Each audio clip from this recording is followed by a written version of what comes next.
Baik, teman-teman semua, Bismillahirrahmanirrahim. Assalamualaikum warahmatullahi wabarakatuh.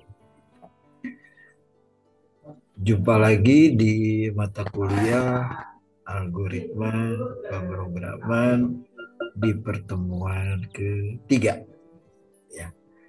Kali ini kita akan bahas tentang konsep tipe data. Ya, sesuai dengan RPS. Setelah kita mempelajari pengertian dasar algoritma, konsep dasar algoritma dengan beberapa kasus games yang kemarin, sekarang kita akan bahas tentang konsep tipe data eh, pada pemrograman ya. Bisa pada Python, bisa pada C++ atau apapun ya. Baik teman-teman semua, eh, dalam pemrograman adalah pembagian tipe data ya. Jadi sering kita temui ketika kita menyusun sebuah program, kita harus bisa membedakan jenis-jenis data atau tipe daripada data. Nah, secara umum, tipe data itu dibedakan menjadi yang pertama tipe sederhana atau simple type, yaitu tipe ordinal, integer, boolean, karakter, dan tipe real. Lalu yang kedua tipe string yaitu operasi string. Yang ketiga tipe terstruktur, struktur type. Contohnya atau jenisnya adalah array, record, set, atau file. Nah, sebelum melangkah lebih jauh, kita flashback dulu yuk ya tentang apa itu data. Ya.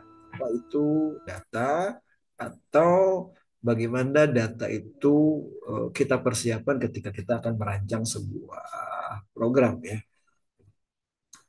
Misalkan ya, ini 1711104. Ya, ini disebut sebagai data. Kenapa? Karena belum punya nilai.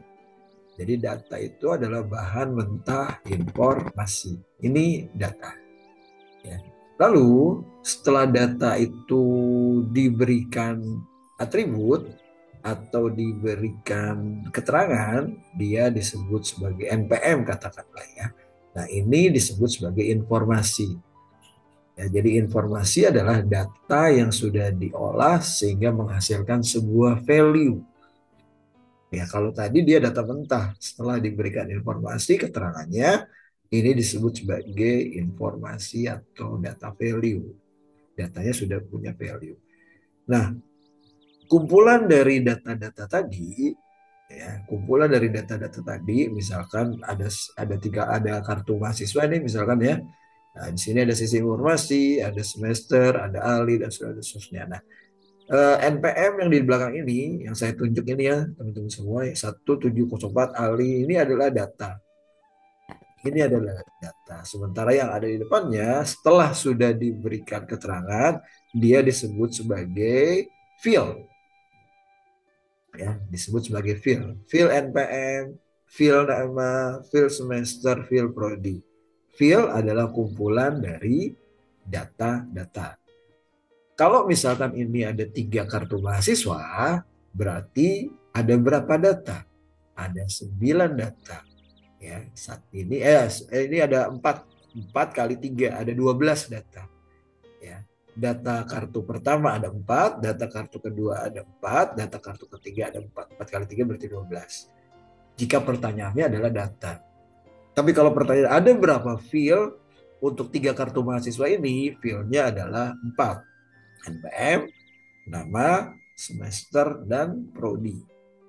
Jadi bedakan antara data dan kumpulan daripada data yaitu field. Selanjutnya hierarkinya setelah field dikumpulkan menjadi record. Ya, record adalah kumpulan dari field. Jadi kalau di sini ada 3 kartu mahasiswa, berarti ini ada 3 record. Ya, record itu kumpulan dari field ini. Jadi field ini misalkan field namanya Ali, field namanya Lia, field namanya Ila, atau kartu mahasiswa Ali, kartu mahasiswa Lia, kartu mahasiswa Ila. Nah ini namanya record. Record si Ali, record si Lia, dan record si Ila. Jadi sekali lagi dari 12 data ada 4 field, lalu ada 3 record. Kumpulan dari record disebut sebagai file. Ya, jadi file kumpulan dari record dikumpulkan menjadi file ya. Ini contohnya adalah file mahasiswa. Nah, dalam sebuah program atau komputerisasi, file itu minimal ada dua, file master dan file transaksi. Jadi filenya nggak bisa berdiri sendiri, tapi filenya ada file mahasiswa, ada file dosen, ada file KRS, ada file registrasi, ada file mata kuliah. Nah, kumpulan dari file-file ini disebut sebagai database. Nah, ini database kampus.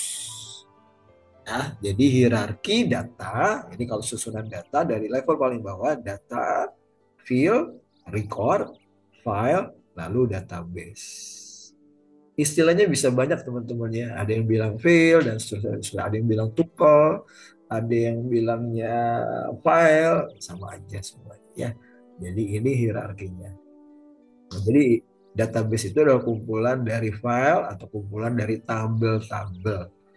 Nah, file master dan file transaksi misalkan ya. Jadi ada dua file ketika akan mengerjakan sebuah program. Misalkan file master terdiri atas file mahasiswa, file mata kuliah, file kelas, file dosen. Nah, ini file name-nya nih. Nah, NPM nama ini file name-nya. Nah, lalu ada primary key. Primary key ini adalah file kunci yang fungsinya untuk membuka file ini. Nah, ini primary key. Lalu ada file mata kuliah, kode mata kuliah, nama mata kuliah, jumlah SKS. Ada file kelas, ada file dosen. Sekali lagi, setiap file itu punya primary key nantinya ya. Primary key itu sifatnya unik. Nanti kita akan kembangkan nanti di pertemuan-pertemuan berikutnya. Ini hanya gambaran global dulu sebelum kita masuk ke tipe-tipe data. Nah, kalau file master tadi file yang sifatnya permanen, file yang sifatnya permanen atau jarang mengalami perubahan itu file master. Sementara file transaksi ini kebalikannya dari file master yaitu file yang sifatnya temporer, sering mengalami perubahan. File registrasi ya, ada file nilai. Nah, di sini file nilai. Ya. Nah, setiap file ini nanti saling berhubungan ya, saling berhubungan file siswa lalu file registrasi. Jadi misalnya kode bayar, jenis bayar, lalu yang bayar siapa? Nggak perlu dituliskan namanya. Kita ambil aja setiap primary key yang ada di file mahasiswa, ini di sini sebagai foreign key. Cukup ketikkan npm-nya, dia akan muncul. Lalu kode kelasnya kita ambil dari sini. Nah, ini kode kelas. Ya, jadi filenya saling berhubungan, saling bertautan. Begitu juga dengan file nilai. Ya, file nilai yang diambil adalah kode mata kuliahnya. Kode mata kuliah dia ikut ujian mata kuliahnya apa. Lalu yang ujian siapa? Kode bayarnya dilihat. Nanti nama mahasiswanya muncul NPM-nya di kode bayar. Ya, lalu berikutnya adalah siapa yang mengujinya atau siapa dosennya. Nah, ini berhubungan. Nah, begitu kira-kira ya. Jadi ini korelasi atau bagaimana hierarki data yang diolah menjadi database. Oke, kita lanjut teman-teman ya. Nah, dalam bahasa Java atau dalam pemrograman itu ada yang namanya General Purpose Programming Language dan ada juga yang Specific Purpose Programming Language. Jadi bahasa pemrograman yang fungsinya secara general, lalu bahasa pemrograman yang fungsinya secara spesifik. Ya, tergantung nanti akan digunakan seperti apa. Nah, jadi bahasa Java kalau kita pakai Java ya, General Purpose Computer Programming Language, ada concurrent programming, ada class based, object oriented dan seterusnya ya. Dibagi beberapa tipe nanti ya. Tergantung bagaimana teman-teman nanti akan memilih dan memilah model mana yang cocok atau yang efektif dan efisien ketika nanti mengolah data yang program. Nah, struktur dasar program Java ada deklarasi. Sekali lagi program itu selalu dibagi minimal 3 atau 4. Ada deklarasi ya, kepalanya, ada import library ya, deklarasi ini data-data, lalu apa saja yang nanti diimpor datanya, lalu ada bagian kelasnya, ada metode utamanya di bawah ya. Mudah-mudahan teman-teman bisa install program Java-nya di laptop ya. Kalau mau pakai program Java, petunjuknya sudah ada di modulnya ya. Oke, ini contoh yang nanti bisa dipraktekkan ya. Get hello word program ini deklarasi package ya, judulnya apa, lalu import library diambil dari java.io file input outputnya, Lalu kelas program, public static void main, string arguments, args-nya, method main, metode utamanya dia akan cetak hello words. Ya, oke. Itu globalnya aja dulu ya. Nah, sekarang kita coba mengetahui secara detail variabel dan tipe data di bahasa pemrograman, khususnya Python ya. Jadi di program itu ada yang namanya variabel. Variabel adalah lokasi memori yang dipersiapkan untuk menyimpan nilai-nilai. Bukan cuma di Python ya, beberapa program sama. Variabel menyimpan data yang dilakukan selama program dieksekusi. Ya, yang nantinya isi dari variabel tersebut dapat diubah oleh operasi tertentu pada program yang menggunakan variabel tersebut. Yang variabel dapat menyimpan berbagai macam tipe data. Ya, variabel punya sifat dinamis, tidak perlu dideklarasikan tipe data tertentu, dan variabel Python dapat diubah saat program dijalankan. Ya, sifatnya fleksibel.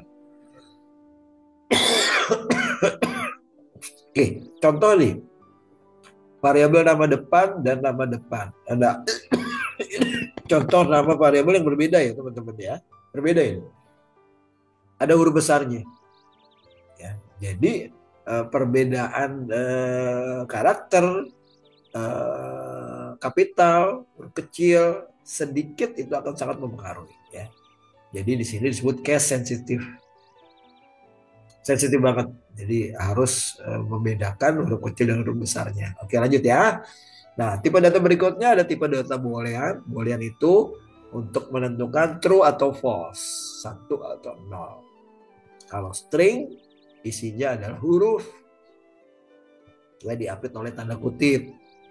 Integer menyatakan bilangan bulat, bukan bulannya, bulat. Float menyatakan bilangan yang mempunyai koma atau desimal. Kompleks menyatakan pasangan angka real dan imajiner. Ya, angka real, ya, real. 1, 2, 3 dan selesai imajiner ya. List data untail menyimpan berbagai tipe data. Tuple data untail berbagai tipe data. Isinya tidak dapat diubah. Hexadesimal dan dictionary. Nanti kita coba praktekkan ya, kalau melihat definisinya akan sangat bingung ya. Kita lanjut ya. Nah, ini contoh tipe data pada Python teman-teman ya. Tipe data boolean, print true. Dia akan cetak kata-kata true. Tipe data string ya, cetak belajar Python menyenangkan. Nah, string itu selalu diapit oleh tanda kutip. Tipe data integer, nah ini angka. Float itu desimal ya. Data kompleks ya campuran antara huruf sama angka. Angka sama huruf. Dan begitu dijalankan, print true dia akan muncul true. Ya, true atau false. Lalu ini akan muncul ini. Ya, cetak 20, Tio 14, 5G. Ya. Lagi ya, string itu untuk huruf. Oke, lanjut. Nanti di kelas kita coba bahas ya. Nah, kita coba lagi. Nah, tipe data list. Kata sama dengan belajar, Python, di, kampus. Perhatikan penggunaan kata string, dia menggunakan tanda kutip di depan sama di awal. Kata, ya string ini berarti. Kalau angka, dia langsung diketik aja. Kalau campuran, nah campur misalkan, nah ada yang dikutip, ada yang angka, ada yang float, ada yang logical ya, true atau false. Cetak misalkan, print kata, nah akan dicetak belajar Python di kampus Unilab. Nah, dia kata ini akan dicetak nih ya, dicetak di bawah. Ya, kalau berikutnya print angka 10, 50, 100, 1000. Print campur, cetak belajar 107,99 lalu true. Ya. Mudah kan? Mudah bukan? Oke. Tipe data tuple, tuple atau tuple atau list gitu ya. List itu seperti himpunan. Tidak bisa diubah setelah dideklarasikan. Jadi setelah dideklarasikan dia nggak boleh berubah. Tuple menggunakan kurung biasa dan dipisahkan oleh koma untuk setiap anggota. Ini tipe data tuple. Kata sama dengan, hampir sama dengan yang tadi ya. Angka sama dengan, campur sama dengan, cetak. Print kata, angka, print campur. Hasil runningnya begini. Nah, ya. Oke. Bedanya di mana? Beda, coba lihat di slide sebelumnya. Nah, kan kurungnya beda ya. Kurungnya beda. Nah, ini kurung buka, kurung tutup. Kalau tadi kotak ya. Jadi kita lihat di atas. Oke. Kita lanjut teman-teman. Tipe data dictionary. Dictionary contoh seperti kamus ya dia. Jadi K1 isinya value 1, K2 value 2, K3 value 3 sebenarnya. Tipe data dictionary, satu belajar, 2 C++ Python di kamus yang menyerah, POS tahun 2023 print data. Dia akan mencetak satu, nih belajar dicetak, 2 C++ Python di kampus dicetak, Unilam menyerah PALS tahun 2003. Ini. Jadi belajar C++ di kampus Unilam menyerah di 2023 misalkan seperti itu ya. Oke, operator aritmatika. Operator aritmatika hampir sama, ada plus, penjumlahan, pengurangan, perkalian, pembagian. Lalu kalau modulus atau sisa bagi pakai persen ya. Jadi persen ini artinya modulus sisa bagi. Pangkat pakai tanda bintang 2, pembagian dengan hasilnya bilangan bulat adalah slash ya, slash 2. Kalau pembagian slash 1. Oke, contoh misalkan 1 tambah 2 ini 3. 8 dikurang 12, 4 kali 5 ya. 9 modulus 2, 9 dibagi 2 sisa berapa? 1. 5 bintang-bintang 2, 5 pangkat 2, 25. 10 akar 3 ya. Kalau ini apa tadi? Pembagian dengan hasilnya bilangan bulat dibagi ya. 10 dibagi 3 hasilnya 3. Dibulatkan. Oke, masih jadi contoh yang lain ya. Oke, ini tadi sudah, yang berikutnya. Ya. Nah, operator perbanding ya. Atau pembanding atau relationship. Lebih besar, lebih kecil, sama dengan, tidak sama dengan, lebih kecil sama dengan, lebih besar sama dengan ya. Jadi sama dengan pakai 2 ya, simbol ya. Tidak sama dengan tanda seru, sama dengan. Oke, contohnya begini. 10 lebih besar pada 5, true. Kan benar. 8 lebih kecil 6, false. 10 sama dengan 10, true. 5 tidak sama dengan 6, true. 6 lebih kecil sama dengan 6, true. 8 lebih sama dengan true. Ya. Oke. Berikutnya operator AND or not XOR. Ya, AND. AND ini operator perkalian, teman-teman ya. Kalau OR penjumlahan. Mohon izin batuk. Not bukan. Ya. XOR kali OR ya. Kita lihat sebentar ya. Misalkan nih, ya operator N itu berkali ya, akan bernilai false apabila semua operatornya adalah false. Jadi outputnya kalau dia ada nolnya, dia pasti hasil 0. 0 dikali 0. Ya, jadi kalau ada salah satu ada nolnya, hasilnya pasti 0. Jadi operator N itu sama dengan operator perkalian. Ya, akan bernilai false apabila semua operatornya atau salah satunya bernilai false. Bernilai true kalau kedua operatornya bernilai true 1 kali 1. Ya. Oke. Or, kalau operator or sebaliknya salah satu operatornya atau keduanya bernilai 1, dia akan 1. Ya. Karena or itu sama aja penjumlahan. 0 tambah 0, 0, 0 tambah 1, 1, 1 tambah 0, 1, 1 tambah 1, 1. Oke. XOR bukan ya. Bit yang dibandingkan nilainya berbeda. Ya, nilai true dan nilai false. Maka outputnya adalah true.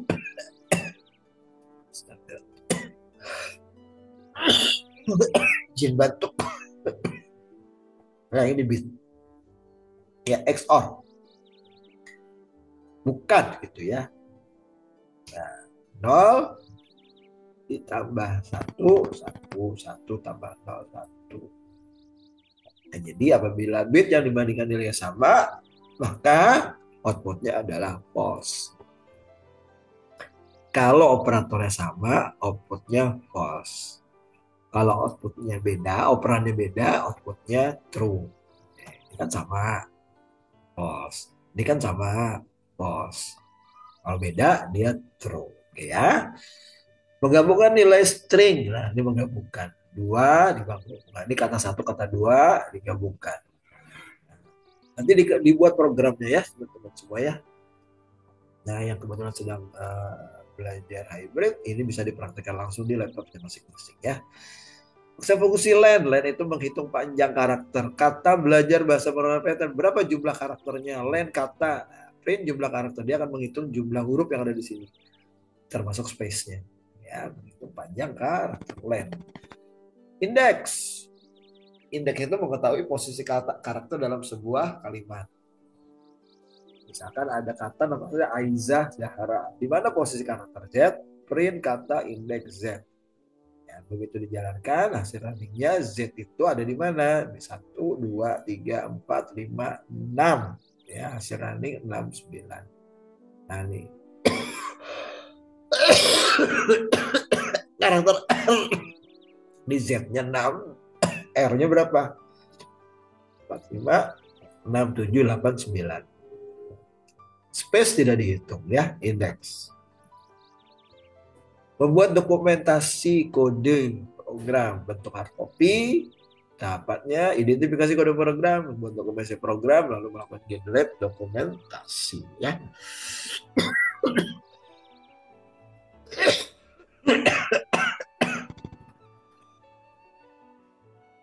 Oke, struktur dasar dari algoritma. Ada sekuensial, ya sekuensial itu lurus dari atas ke bawah, lurus aja, ya lurus seperti pohon kelapa. Lalu ada seleksi, ada branching, ada pengambilan keputusan true atau false, namanya seleksi. Lalu ada looping, pengulangan. Oke, jadi selalu ada 3 struktur dasar algoritma: sekuensial, branching, looping. Branching itu seleksi, looping itu pengulangan ya. Nah ini sekuensial, lurus terus. Nah seleksi dia ada kondisi true atau false. Kalau true kerjakan langkah 1, kalau false kerjakan langkah 2 atau sebaliknya. Nah, struktur pengulangan dia akan mengulang atau kembali ke perintah sebelumnya sampai kondisinya yang ditentukan, dia ditentukan untuk menyelesaikan, baru dia berhenti ya. Oke, nah ini struktur pengulangan. Perintahnya adalah for i sama dengan batas awal to batas akhir do aksi. Nah, pengulangan for ya. Lalu pernyataan repeat until, repeat pengulangan. For diulangi kalau ini repeat, diulang until sampai dengan, repeat ulangi titik-titik, aksinya diulang until sampai kondisi tertentu. Jadi dia akan melakukan perintah sampai kondisinya terpenuhi. Lalu while do digunakan untuk pengulangan. While ya, selama kondisi tertentu do aksi.